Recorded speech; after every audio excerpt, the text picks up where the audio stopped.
Vinicius is back. Real Madrid ভক্তদের জন্য একটা সুখবরই বলা যায়।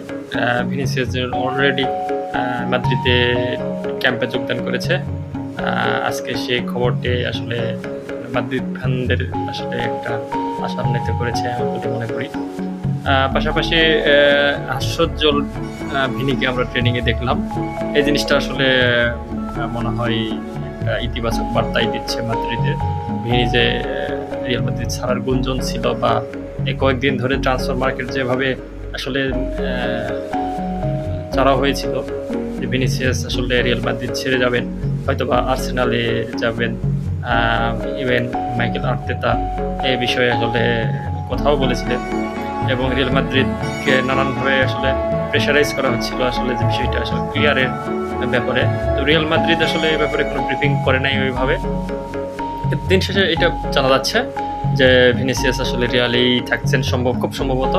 আনফর্চুনেট কিছু না ঘটলে আসলে আমরা ভিনিকে আরও রিয়াল মাদ্রিদে চুক্তি নবায়ন করতে দেখবো আবারও।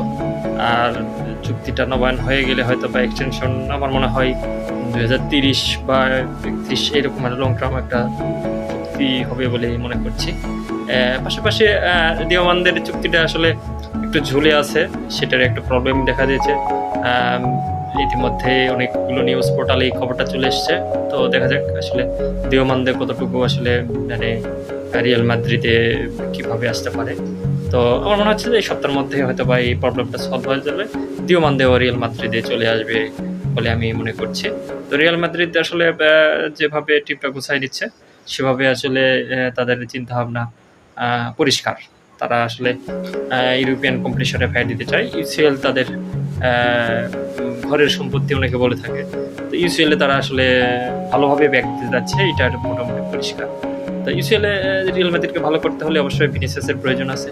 পাশাপাশি যদি রদ্রি ইনক্লুড হয়ে যায় সেটা আসলে একটা অস্থির লেভেলের একটা ব্যাপার হয়ে দাঁড়াবে আমি মনে করি।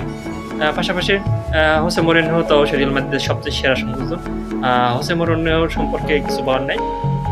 হোসে মরিনহো কী করতে পারে এবং কি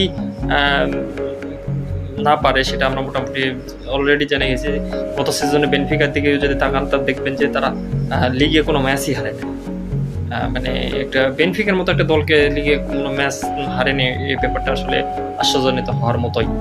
তো যাই হোক, বেনফিকা এবং চ্যাম্পিয়ন্স লিগেও কিন্তু ফাইট দিয়েছে। রিয়াল মাদ্রিদের সাথেও ম্যাচ ছিল। আমরা জানি ভিনিসিয়াস ল যেটা আসলে প্রবর্তন হয়েছে সেই লটাও আসলে ওই বেনফিকার সাথে ম্যাচের পরের থেকেই কিন্তু জিনিসটা আসলে যে ভিনিসিয়াস ল অর্থাৎ বর্ণবাদী আচরণের বিরুদ্ধে